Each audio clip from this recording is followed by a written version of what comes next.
And this will come once in 200, 250 years. What industrial revolution was in 1750, after that we can't say any great thing about technological revolution that happened. Minor revolutions happened. After 1750, if you are talking of an era, truly magically, an era is shifting. It is going to be that 9 years which has shifted India to a very different path. With numbers we will argue in the next 1 hour why I am trying to make that particular point. 2020, 21, 22, these are the times of COVID. We have seen even before, when the diseases were part of this world, the kind of vaccines India will get. Encephalitis, when it happened, India got the vaccine many decades back. Polio, 1955, the vaccines were founded for polio in 1955. The first polio vaccine in India entered 23 years later in 1978. So these are the kind of changes that was happening before 2014. 2020, February, March, COVID. None of us were sure what to do, because it is the single biggest threat to humanity possibly in the last 100 years, especially after Spanish flu. Eminent doctors like Aryaji are sitting in the front row. Normally when this kind of big diseases come, massive epidemic diseases come, we look up to the West, we look up to Americans, we look up to British, we look up to the Europeans. And immediately the government of India and other governments would try and do deals with them, try and negotiate with them, arguing, please send me vaccines as fast as possible. Please don't put any export control orders on this company so that I get the vaccines first. Now, the COVID era is truly the time when we as Indians, most of the global people, have truly understood the potential of our country. We never went to any country. We never asked for any vaccine. As on today, 220 crore dose of made in India vaccines, manufactured by our own country's ability, invented by our scientists, right up to the last mile door delivery by our primary health centers, and more than that, the kind of digitization we brought into the whole process, tracking, right from the certificates to your cell phone, right from the reminder. In a country like India with 142 crore people, this is not an ordinary measure. As the last count, 220 crore vaccines, completely by our own invention. The Indian Air Force plane lifting the vaccines either in Pune or in Hyderabad, flying to all across the country, landing in that airport, shifting it to the state government, vaccines traveling through the railway network, maintained 4 degree, 5 degree, 6 degree Celsius, all the way to the primary health center and delivered right at the doorstep. This is one example where we can very proudly say to the whole world how India has managed COVID. In fact, the World Health Organization has gone to the extent of calling India's management of COVID as the very best management of COVID that has happened across the world. And it is a case study the Harvard Business School has taken to study the India's model of delivering vaccines. But we are not very proud about that. We all know India's ability. That's how we were. We don't want anybody to come and teach us what is our ability. We always had ability. We always had technology. We always had the human potential. We shown to the world in a time of crisis what we are capable. But what brings us pride as Indians is when the whole world, the so-called superpowers, were hoarding vaccines, trying to keep vaccines, extra stock, asking the multinational companies not to give vaccines outside, we delivered vaccines at the peak of COVID to 98 countries, 235 million doses. The gentleman who were talking in the stage, he mentioned about the word called Vasudeva Kudupakam. Now the Prime Minister, Honorable Narendra Modi ji, uses the word called the world is one. In the United Nations headquarters he spoke, and not only that, in multiple occasions he has spoken. In a crisis, in a peak of world crisis, we have shown the world what Bharat is all about. Not only do we take care of ourselves, we also have the ability to take care of our friends, because we never saw geographical boundary as an impediment. We never saw the world politics as binary. We never saw the world politics as friends and enemies. We saw the world as one. We saw the world as our primary duty as part of the Bharatiya civilization to rush to their doorstep to help. That is why when the Honorable Prime Minister Narendra Modi ji visited Papua New Guinea recently, the Prime Minister of this country, Mr. James Marape, in front of the whole camera, in front of the world stage, he chose to touch our Prime Minister's leg. It is not that India is trying to be a big brother. That symbolized very clearly the kind of respect a country like Papua New Guinea struck between global powers like China, Americans and the Russians for a long time. Just being grateful for India did during the peak of COVID. Next day, in the following day, in the press conference, the Prime Minister James Marape said, my duty to thank the Indian population, because at the peak of COVID, when all of us were struggling for vaccines, not knowing what is going to happen to our senior people, India chose to deliver vaccines to us. It is my gratitude to India that I chose to honor the Prime Minister by touching his feet. Have you seen this happening anywhere in this world? It happened there. 235 million, 23.5 crore vaccines delivered to 98 countries at the peak of COVID. That is why when Aryaji was mentioning in the United Nations, when Prime Minister chose to go to UN 4 days back, he wanted to perform yoga there, International Day of Yoga on June 21.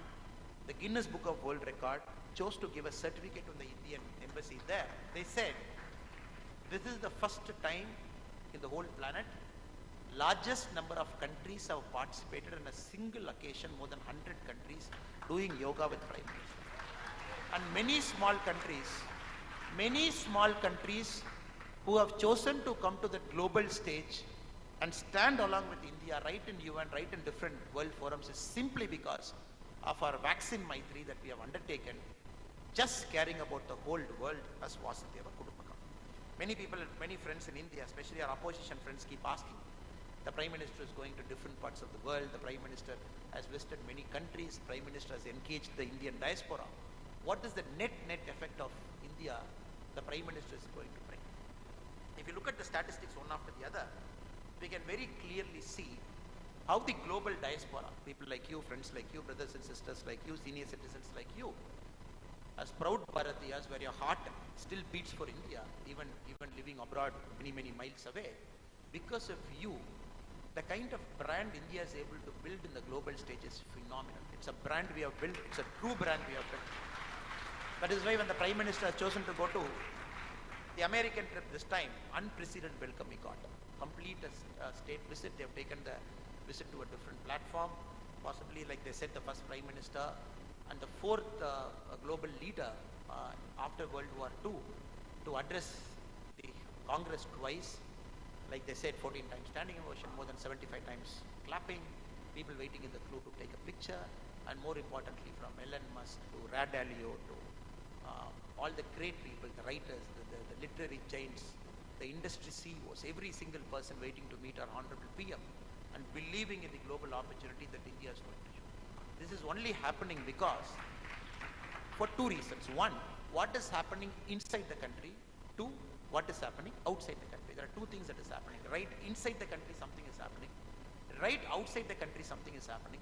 That is why all these global giants, they are choosing to line up to come to India, be a part of the India's growth story that is just taking off, that is going to be a miraculous transformation in the next 25 years till 2047.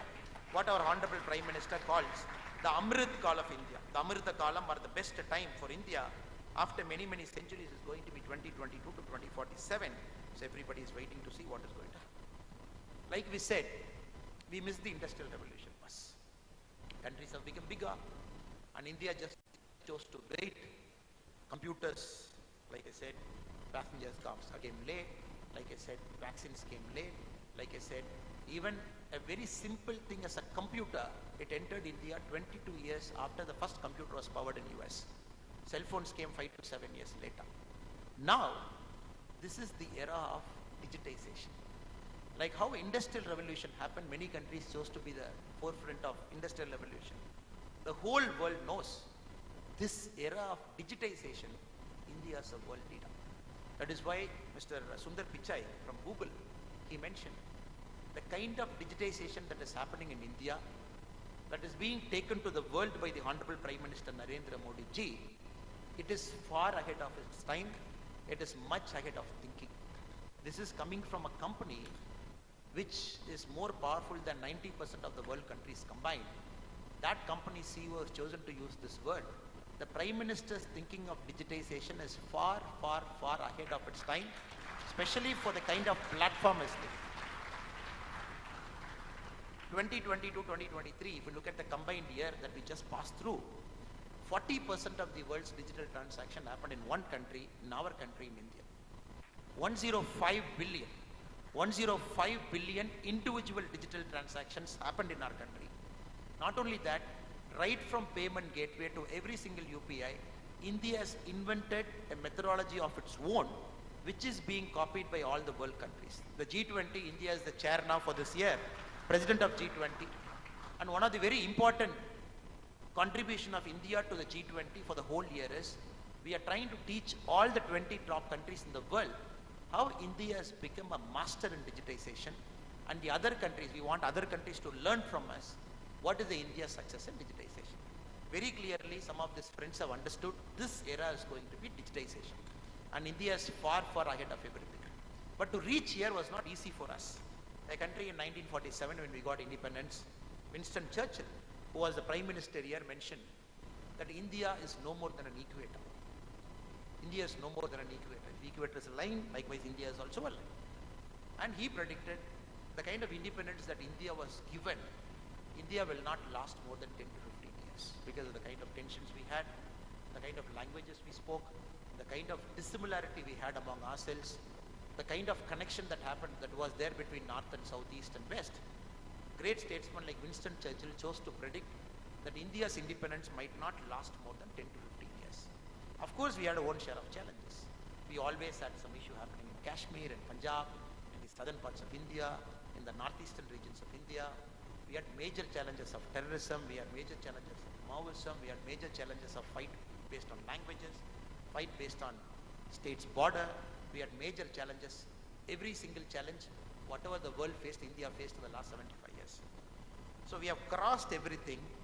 Then 2014 came.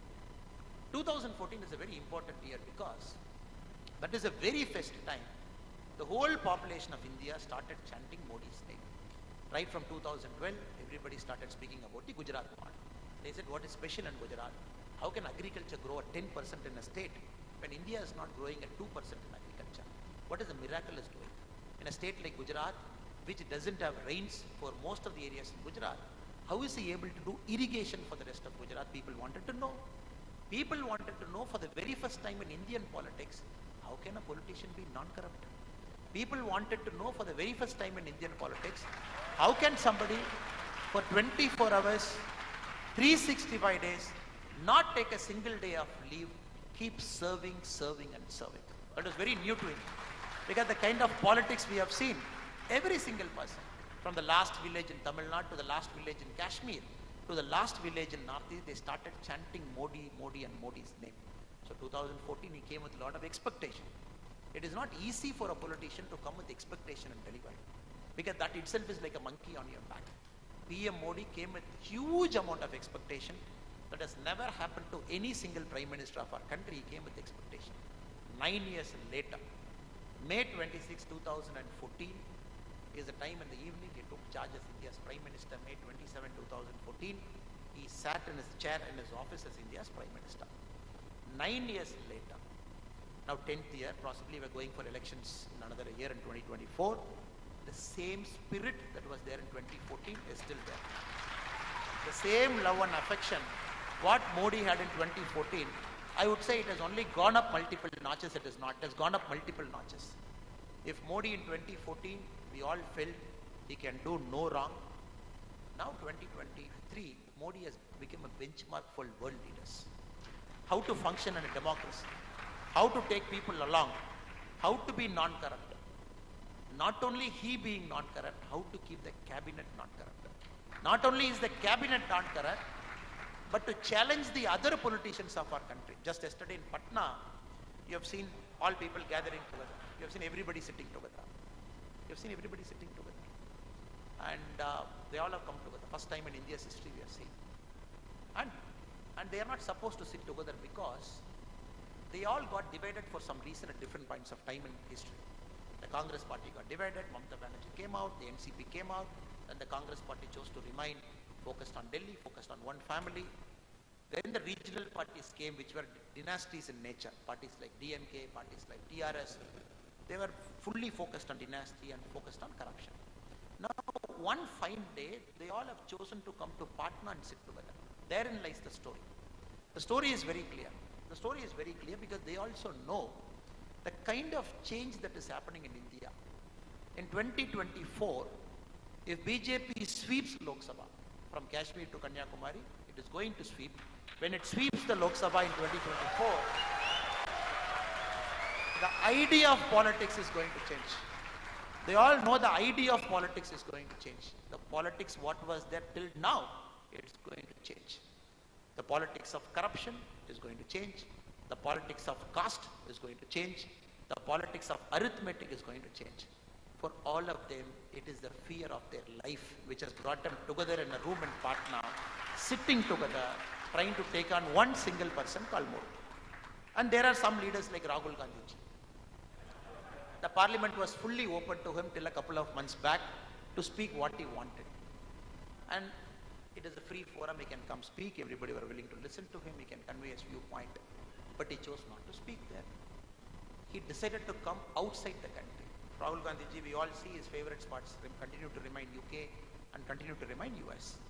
This is the place he comes, goes to think tanks, goes to the small institutions that is there, and chooses to address a group of people. Even when Janagana Mana is sung, they chose not to stand. That is the kind of audience Rahul Gandhi ji gets in San Francisco. There he speaks, the democracy is lacking in India, the institutions are collapsing, the institutions are failing, this is happening, that is happening, and every single thing he chose to paint it. And very, very unfortunately, and that is the way the Congress is behaving in India. If you look at Congress, what was wrong with the old India is being reflected in the Congress party even now. If you come and see the Congress party in India now, it is purely a reflection of old India. Continues, fails to reform, fails to bring talent into politics, fails to empower people at the grassroots level, fails to fight for the poor and the needy who needs a political party to support them. Still, it's the party of privileged. Still, it's a party of a single family. Still, it's a party of a single road, a single house in Delhi. And now, Congress, along with other parties, have chosen to form a union in Patna, headed by Nitish Kumar ji. His flip-flops are more popular than a circus flip-flop. A circus flip-flop cannot do as fast as Nitish Kumar's flip-flop. Now, 2024, I am assuring you from the British soil, I will leave this country in about 3 days from now. Possibly we all will meet again after the 2024 Lok Sabha election. 100%, I'm telling and going. The 2024 Lok Sabha elections, it is going to give BJP party and Narendra Modi ji, the MPs in Lok Sabha, which is going to be far bigger than any MPs achieved in India after 1947. It is going to happen without a doubt. Why is it happening? Now, why are we confidently saying it is going to happen? Why are we saying confidently this is going to happen in India, this is going to happen? I'll give you the numbers in front of you. Now, after 2014, when Modi ji came in, the kind of things he did is something which we have to see as a person. Europe grew with roads. America grew with roads and rails. A combination of critical infra. It powered the country, which caught the industrial revolution wave. It started inventing technology, lifted millions out of poverty, became global leaders. And they captured big institutions like, after the World War I, the League of Nations, after the World War II, the United Nations. They were able to be there at the right time, right place, capture the big institutions, thereby dictating global politics. But a country like India, after 1947, when a huge disservice was done to us by the political parties that governed us, roughly till about BJP became very popular, started bringing this nationalistic spirit inside. India was a big loser, as many of our fine brains left our country. They chose to go to different parts of the world. They were some of our best and brightest. Somehow they felt their talents were underutilized in our country. They wanted to fly, but somehow we made them like a caged character. We had a cage, like a parrot. We locked them inside from 1947 to 2014. Never given the opportunity to dream at a scale. Now, suddenly we see an explosion in our country. For a country from 2004 to 14, the national highway per day average, like we said, the roads drove the Europe's growth. The roads and railways drove America's growth. For a country like India, 2004 to 14, one of the very important times in the world movement, because the whole world was growing at 3%, 4% in that time. The world is growing at 2% now. It was growing much faster in 2004 to 14. When it was growing at that speed, India's per day national highway, what we are laying, was 7 kilometers was the per day. For example, in 2004, the total length of the national highway in India was 65,569 kilometers. In 2014, we improved it to 91,287 kilometers. If you subtract it, if you divide by 365 per day, if you divide by 10 years, per day, our road average was about 7 kilometers national highway we were laying across the country combined. Now in the last 9 years after Modi ji has come to power, per day, the national highway we are laying is 37 kilometers. 37 kilometers of national highway is the single average every day our country we are laying 37 kilometers of national highway. Coming to the railways. If you look at the railways, when Modi ji came in 2014, the total railways that was electrified, because you can't keep powering railways with diesel engine and coal. The total railway that was electrified was 4,700 railroad kilometers, which is 6.3% of the total railway line in the country was electrified in 2014.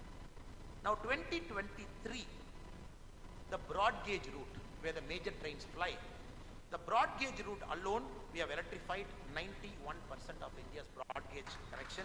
We have electrified, which was a mere 6% in 2014.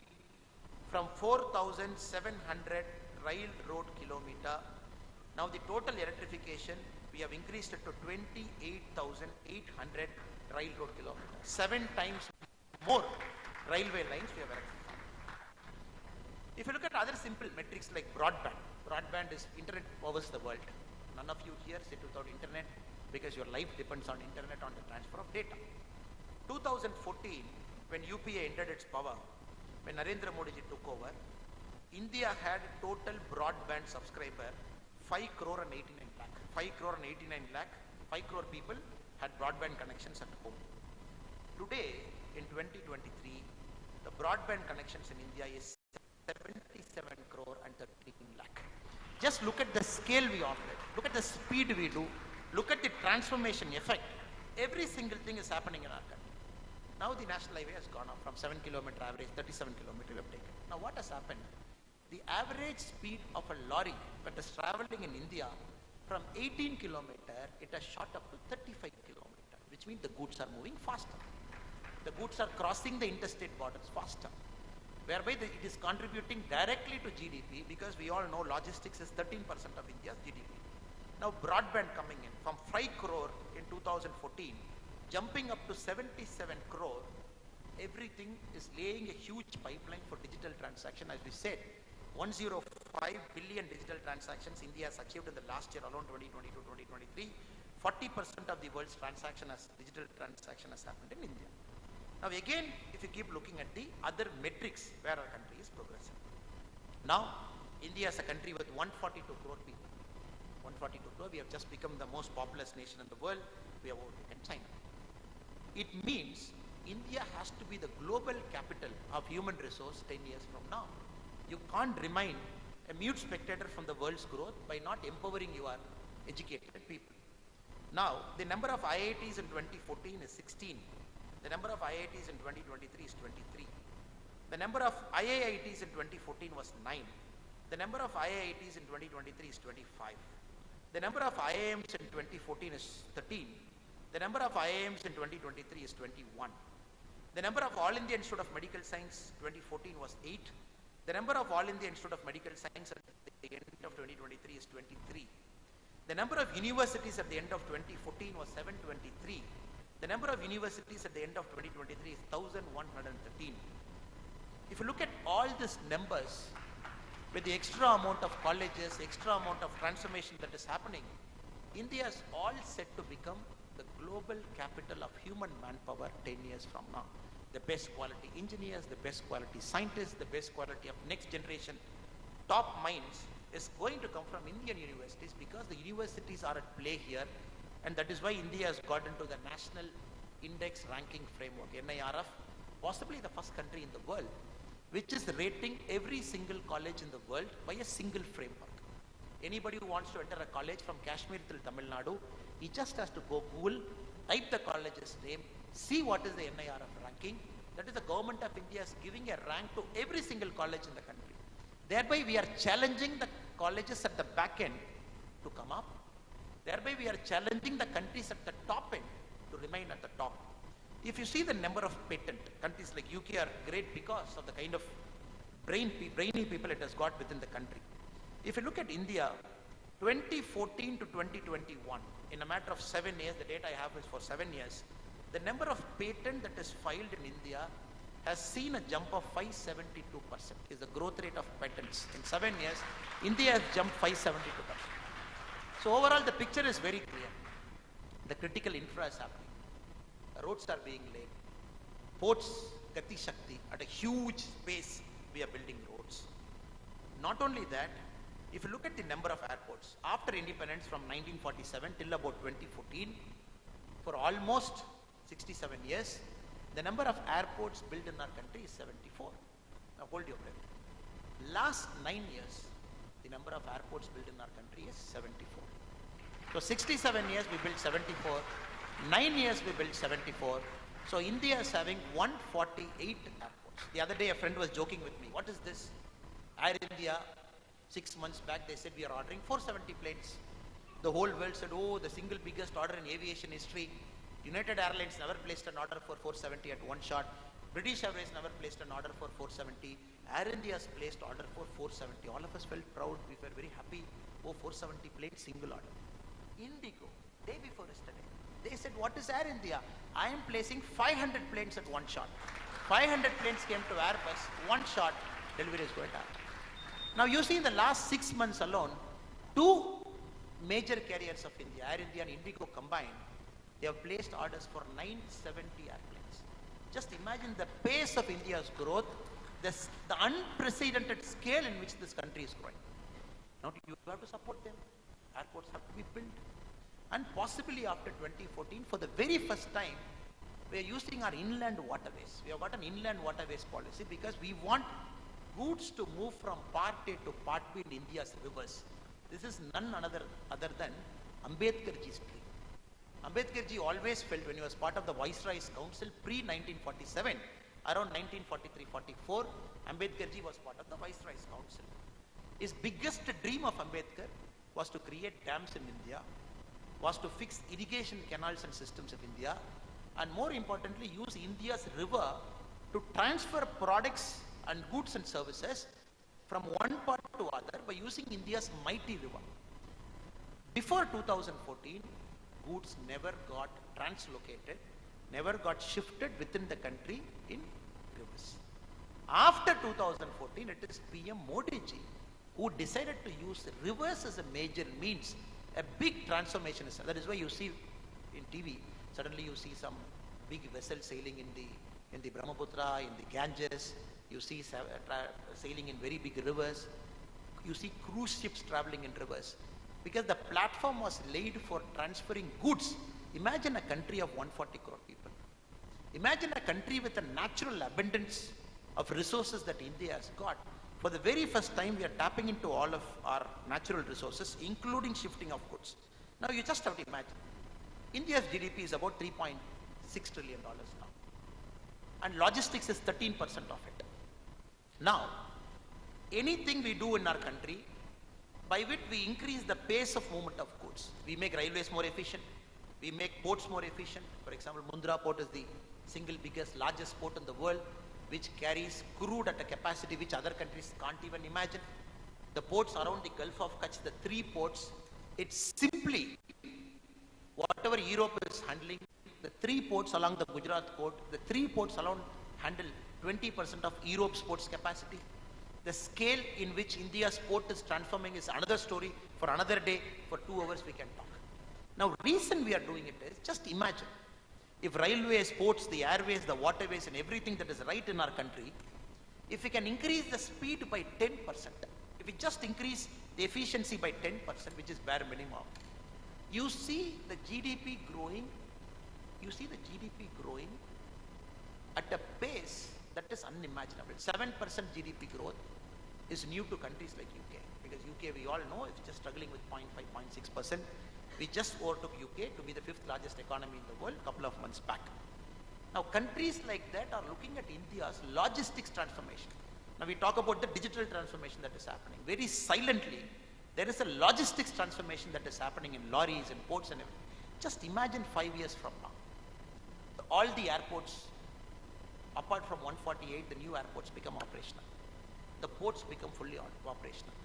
For example, in Gujarat, if you look at the Ahmedabad railway station, it is coming to every single railway station in our country, but Ahmedabad is getting the trial run for it, where one railway station will have the bullet train converging into it, will have the Vande Bharat train going out, will have the city trains entering, will have the normal trains entering. It is more like a hub and a spoke model, which is connected to the airport also by a special shuttle. And this railway station will also have a world-class 5-star hotel inside the Ahmedabad railway station, where you come do meetings. You land in the airport, do meetings, finish the work, take a bullet train from Ahmedabad, Mumbai, which will become operational in a couple of years. So all our railway stations are also becoming reimagined as a hub where things actually happen. No more railway stations are the world one. Now Ahmedabad very soon, then Chennai is going to be the second. Everywhere it is going to happen. The reason I'm taking a lot of effort to communicate this to you, because the papers are not reporting, or they don't have that vision to see what Modi ji is doing for us, or probably some of our opposition friends still chose to see India as a country of snake charmers, still chose to see India as a country that is not confident of itself, that still chose to see. The other day I was seeing a newspaper article. They said, what Prime Minister Modi ji, when our Jawaharlal Nehru ji went to UK or US also, he got a grand reception. When our Indira Gandhi madam went to US also, he got a grand reception. Why you guys are talking about, my friend Rajdeep Sardesi ji was mentioning this. For certain bucks, he mentioned this, for certain bucks of Modi, who think India's history is starting from 2014, Rajdeep used this word. He said, look, when Jawaharlal Nehru went also, the president took him in a car, they all drove. It was all goody-goody. Yes, I will tell Rajdeep ji, yes. When all of them went, the outcome of that visit was, oh, Nehru had a very successful visit. The papers will say, Nehru had a very successful visit because US chose to increase his grant to India by a couple of $1 million. Oh, Indira Gandhi had a great visit because US chose to give a couple of $1 million as aid to India. Or US chose to give free wheat to India. Or US chose to give this to India. Or US chose to give that to India. Now it is not that. Now after this visit, India is getting access to critical technology which was denied to us after the Pokhran blast. After 1998, when the whole country lined up together to deny the critical resource to India, including to our jet engines, to our propulsion systems, to many things that was happening. Now, finally Americans are waking up. If we don't collaborate with India, these guys are going to invent something in the next 4 or 5 years where we will be forced to buy from this country 10 years from now. That is why you see, for the very first time, the Americans have decided to give its engine to Tejas, especially the General Electric 414F. That is a very critical engine which they don't give it to others. They decided to give it to Tejas now. Not only giving an engine, technology transfer, manufacturing in India, that India will do. Or the $2 billion deal, where we got the Sky Guardian Predator drone, which we got about 30, which we need now, that critical thing, because India's drone policy is exploding. The drones in India, the policy that is, the innovation that is happening in the drone is simply out of the world, and Americans know he is not selling us for $2 billion. Using this, Americans are trying to collaborate with us in the future drone in the next 5-7 years, because India is all poised. The 30 Sky Guardian drones is very, very, very important. $2 billion we get. 14 drones go to Indian Navy. 8 drones go to Indian Air Force. 8 drones go to the Indian Army.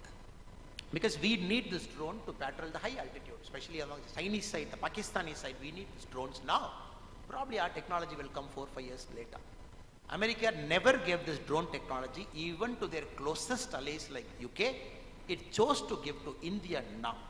And not only that, sir, not only that. These are all one important critical hardware, critical infrastructure, critical technology which US chose to give to India. That is one part. The other part of the story is, now the whole world, after the China debacle, the China COVID restrictive norms, the way the democracy is not there in China, everybody knows India is not only going to be the counterweight to China.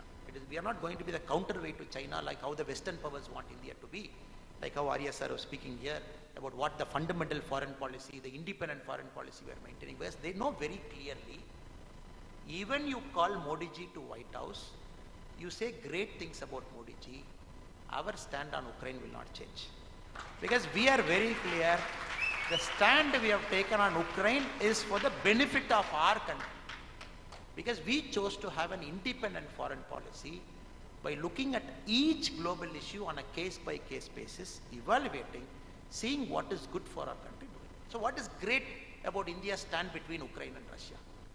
Now Zelensky or Mr. Putin, from the both sides, they agreed to only 1% in the last 2 years of war to stop the war for 5.5 hours and gave us a window whereby 22,000 Indian students, they chose to go to 5 different parts of Ukraine, to the 5 neighboring countries.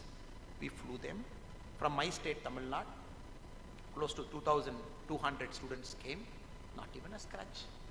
Now, this is a news for powers, American powers or the French powers or the UK powers. How can a country like India talk to both Ukraine, talk to both Russians, stop the war in the peak of the war, take a window for 5.5 hours, send 5 different cabinet ministers to 5 countries around Ukraine, send our Indian Air Force planes, send Indigo planes, send Air India there, lift them on top. And if somebody thinks this is a fluke, if some Western powers think this is a fluke, okay, it just happened. And Modi ji had good rapport and he had good ambassadors, he was able to get it done. Now the second time, Sudan, middle of war. North Sudan, South Sudan in fight. The Khartoum airport is damaged. People struck. The first lot, what we did, we removed most of the Karnataka Hakipiki friends from there. Along with them, the rest of South Indian friends mostly. From Kenya, we took them out. We got them into Saudi Arabia. We flew them out. That's how Americans did. That's how most people did. The second is something which no country attempted, even the global superpowers. We still had 300 people struck in Khartoum. Pregnant women, young children, old age people. Now in the old India, we would have left them to nature's devices. We would have said, please pray to God and God will come and help you, something will happen. That is the old India. Now that is why we used the name here, the making of new India. Now in this new India, when India clearly knows that 300 people are struck near Khartoum, there is a fight in the North Sudan, South Sudan. There is no way we can take them out to a neutral country like Saudi Arabia and fly them out. When Americans, 200 citizens were struck inside, Modi told the Indian Air Force, fly in. They said, sir, no runways damaged, TK land. No ATC, TK land. Use night vision goggles, go there. With a team of commandos we flew in. Pilots were wearing night vision goggles. These are all abilities of a great superpower. These are all abilities that India is meant to do. At the peak of their powers, Russians and Americans would attempt something like that. They will try and do something like that at the peak of their power.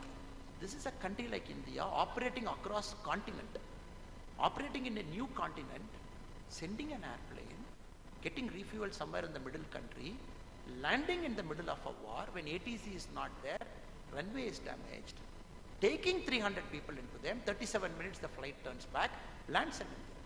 But very important is, the Americans told us, the American embassy in India told us, it is not reported in the paper.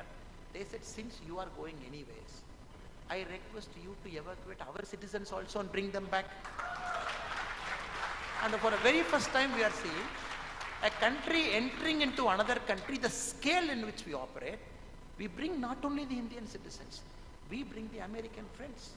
So just don't imagine or think that Joe Biden is trying to appease India. Joe Biden ji is watching everything that is happening. He knows the operational capability India is acquiring. He knows very clearly what Modiji's mind is. So they don't have any other option than to welcome India with open arms, because they know there is this very famous proverb. If you are with me, I am with you. If you are not with me, I will still go above you. So better you be friends with me. So this India is very new to everyone. Not getting caught up in the global politics, not taking a stand, taking a neutral stand. When the European Union says, oh, you can't buy petrol from diesel from Russia, India says, why not? What is your problem? He says, no, but we all group of people, we have decided that Russia is in the wrong. Who decided? New York Times and Newsweek decided that Russia is in the wrong. Some editors chose to sit in their laptop and type Russia is in the wrong, human rights violation. They said, don't buy. India said, we will buy. What is your problem? We will buy because our country is growing. We need petrol and diesel. We can't afford to buy at $110 per barrel. We will buy because Russia is not only giving us cheap, it's a dependable ally for us. Then European Union said, okay, anyway, India is going to buy. Let me come with the second plan. They said, you buy, but don't buy it for more than $60 per barrel. Because if you buy for more money, Russia will come. So, you see the world, way the global politics is changing. Now, without India, no global issue will get solved. India has to be a part of the solution for any global issue to get solved. That is why in this year of G20 presidency, I'm not sure how many of you have come to India in the last 1 year and you've seen things that is happening in our country on the G20 front. Normally when G20 meetings happen, it will happen in the capital city. Like China. When China had the G20 presidents in the peak of COVID, what they did is, they evacuated one complete city. They moved 5 million people out of the city. They conducted a G20 meeting, one global meeting, finished, bye-bye. PM said, no, the G20 meeting will not happen in Delhi. The final meeting will happen in Delhi, that is a summit meeting. But the G20 meeting will happen across the country. Very first time, a Prime Minister said, the G20 meeting will happen in Mahabalipuram, will happen in Mysore, will happen in Jodhpur, will happen in Coimbatore, will happen in all parts of India, because the G20 friends have to come and see India for themselves to understand what a beautiful civilizational history we have. And not only that, we have gone one step further. If you look at all the G20 meetings, we serve them millets. We don't serve them, we serve millets. Because this year is the International Year of Millets, because India has proposed, because we are going one step further. We are saying, take millets from our land, make it a part of your eating culture. You will come out of many diseases that is part of it. So now it will be all G20 serving millets. The gifts that we give in G20 is manufactured locally in that town, not from even other parts of India. If it is happening in Bihar, the gift will be a handicraft gift from Bihar. If it is happening in Chennai, it will be a handicraft gift from Chennai. Every single thing we are doing in G20 is Atmanirbhar Bharat. We are doing it in Vocal for Global. Every simple thing is located down. So for the G20, for the very first time, they are seeing the pace of India. That is why the ambassadors who keep coming in G20, the American ambassador was in Chennai a few days back, before the visit.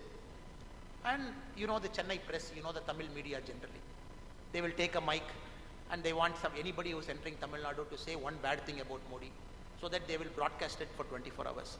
They tried their luck with the American ambassador. They went and asked American ambassador, what do you think about Modi? He said, it's not only Indian leader, it's global leader. This guy is, what is this? He has come to Chennai and I wanted him to say one bad thing about something, this guy. What about human rights violation in India? He said, what human rights violation? I am living in Delhi, I am saying everything is perfect here, what is your problem? Now, what is happening for the very first time, all these global powers are moving within the country. They are not becoming Delhi-centric. They are moving to southern India, they are moving to northern India, they are moving to northeast, they are moving to western India. They are seeing what is happening in the country. The feedback flows back to their country. Then their presidents know, oh, this is going to be India's era. The pace in which the infra is getting built, the accelerated progress India is making, millions of people getting lifted out of poverty by the sheer force of Mr. Narendra Modi, by his schemes that he has designed, that is making all the global superpowers to sit down and take notice of our country. Now if I go one step further, sir, again, now, but we want to do it with our culture intact. We don't want to do it like the Chinese way, We don't want to do it with the Japanese way, or we don't want to do the American way. And Modi ji has decided we will do the Indian way. We will do it our way. So right now we are about $3.6 trillion. Now the fourth and third, we have two countries above us. We have Japan and we have Germany right above us before China. They are within the catchable area. One country is about 4.3 trillion, another country is about 4.9 trillion. So possibly before 2031, we will catch hold of the two countries also. And Americans will be there, Chinese will be there, Indians will be there by 2031. And PM says by 2047, we should overtake them also. But we don't want to earn a label called the world's greatest country in terms of measurement of wealth alone. PM is very clear in many of his speeches. He says, we will do it the Bharatiya way. We will do it the Indian way with our culture intact. Now, one of the greatest indicator of our culture is how we respect our culture in temples, museums, how we preserve our old artifacts, the kind of respect we give. We all know India as a country, the largest number of artifacts looted out of a country in the last 100 years. India is the #1 country where looting has happened on a scale, unimaginable scale. There was a viceroy in India, East India time. He saw the Taj Mahal. What did he say? How can I dismantle and take it to UK? We had way of history. But somehow the other guy luckily prevented him and said, no, somebody built it, please don't take it. It is still lying there. But if you see very closely, from 1976 till 2014, the number of lost artifacts that was brought back to our country over the last 37 years till 2013 is 13, which means only 13 artifacts we brought back into our country after emergency till 2013. Now after Modi ji took over, before the US visit, the number of artifacts brought back into our country is 238. 238. Now we got a bumper. Not only Modi ji is able to get jet engines, able to get all the critical infra, like Sir said, Arya ji said, the Americans have said in the meeting, sir, we would like to give back 100 of your artifacts, which is in our museum. We will send it also. In just concluded Modi ji's visit, 100 more artifacts are going to come back to India, which takes the total count to 338. 238 before the American, when 100 comes in, 338. Many of these artifacts, if you see, right up to the Albert Museum in Australia, some of the biggest museums in UK, some of the top museums in America, which was preserved in some wealthy person's home, and Nadaraja was made as a doormat, some lying in rich people's home. Every single one, 100, embassy tracked, suit filed, arguments made, and artifacts are being brought. So not only we are trying to get things done, but what we are trying to do is, we are trying to reclaim our culture. This is the greatness of this government. When we say Modi ji's 9 years of making new India, very proudly we can say the transformation of temples, the litigation issues that we solved right up to the Ram temple, and Lord Ram waiting inside to have a huge consecration to him that is going to happen very, very soon in Ayodhya. And for Ram temple, it is not that, sir. Normally we say, okay, in India, in Tamil Nadu, the state in which I come, Lord Muruga, Lord Shiva, Lord Ganapati. If we go to the neighboring state, we have other Hindu gods. If we go to mostly the northern part of India, we have Lord Ram, and even in the southern part of India, Lord Ram. But what is the greatness about Ram temple? The greatness about Ram temple is, for the collective drive that happened, for the collection drive, that the Ram temple committee, it wanted a voluntary contribution from the public, and they wanted everybody to contribute in making of this temple, which will stand as the symbol for India's cultural heritage for the many, many years to come. Now what happened in a state like Tamil Nadu? The contribution we made for Ram temple by the ordinary citizens of Tamil Nadu, we rank #2 in the country. The total money that Tamil Nadu mobilized. So we have entrepreneurs in Tamil Nadu, one person who gave a check for 50 crore. We have entrepreneurs in Tamil Nadu, multiple people who gave more than 25 crore. This is the spirit of India. Ek Bharat, Shresth Bharat, when we mention that as Indians, we feel more united. As Bharatiyas, we all feel empowered. The Ram temple is an example. The bell in Ram temple, it was made in Tamil Nadu. And it was a big ceremony for the massive bill that is going to be installed there.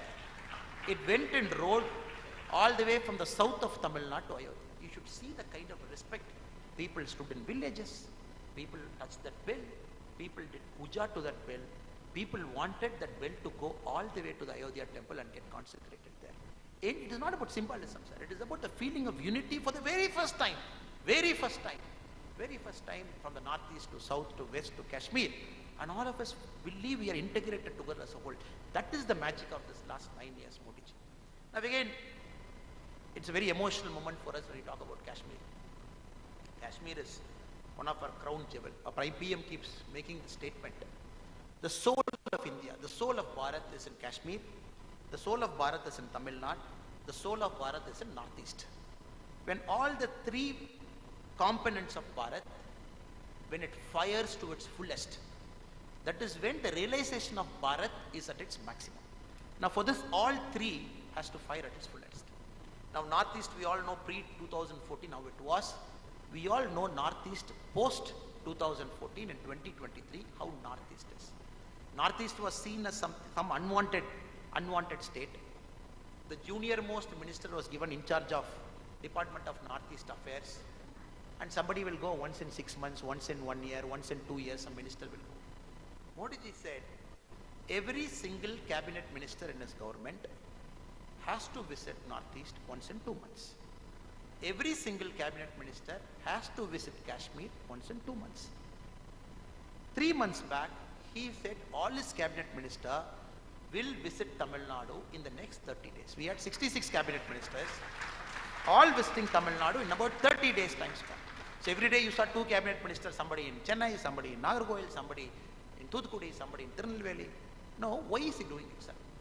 He is trying to do it because Modi ji completely understands the potential of the 3 states by which the awakening of Bharat will happen. Now, Kashmir. Kashmir now, very confidently we can say, it has reclaimed its identity. In 2022, January 1 to December 31, for the full year, 1.8 crore non-Kashmiris visited Kashmir for the first time. That is the highest after 1947. Now, 1 crore 80 lakh Indians not belonging to Kashmir, they went to Kashmir as tourists for the first time, 2022. Now this is the first thing that is expected after the abrogation of Article 370. Now the property that is being purchased in Kashmir is on the rise. Number of property purchased 1 year after Article 370 abolition is 1. Second year, 16. I don't have the data for the third. It is all picking up. People want to go inside and settle. And more importantly, the kind of integration that has happened with respect to Kashmiri laws. For the very first time, the Ranbir Penal Code is out. The Indian Penal Code is in. The SC/ST Act, which was not there in Kashmir for many years, for the very first time, the SC/ST Act is entering into Kashmir. Likewise, the full integration is happening in Kashmir. Now, for the very first time after 1989, the peak of militancy, the number of civilian and army men death in Kashmir is below 100. For information, 89, 1991, it has touched a couple of thousands.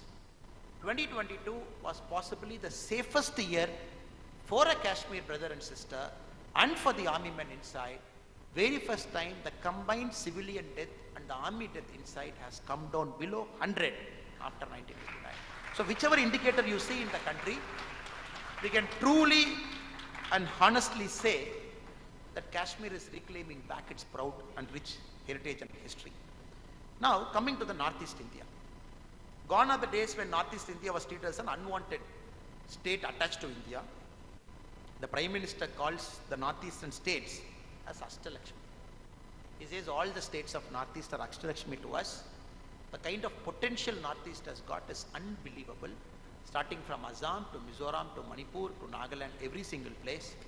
For the very first time, the democracy is getting deep-rooted inside. For the very first time, the warring groups are coming to tables. They are talking, except what has happened in Manipur for the last 3-4 months, for no fault of government of India, between 2 groups, one wanted an ST status, one doesn't want to give an ST status. The court mandated ST status should be given, and all efforts are there to solve the problem.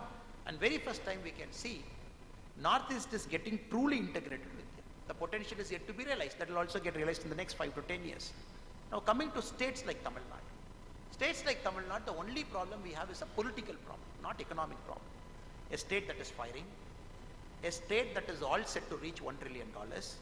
But very unfortunately, the politics of the state doesn't reflect the social aspirations of the state. The society of Tamil Nadu is dharmic. Unleash your research potential, unlocking the power of study. Get fantastic experience, whole living solutions with us, MIT College of Agriculture and Technology, Musiri. Holidays nale, adu namma GT Holidays da. GT Holidays, South India's #1 travel brand. You know you are special when you're with GT Holidays. உலகெங்கிலும் நடக்கும்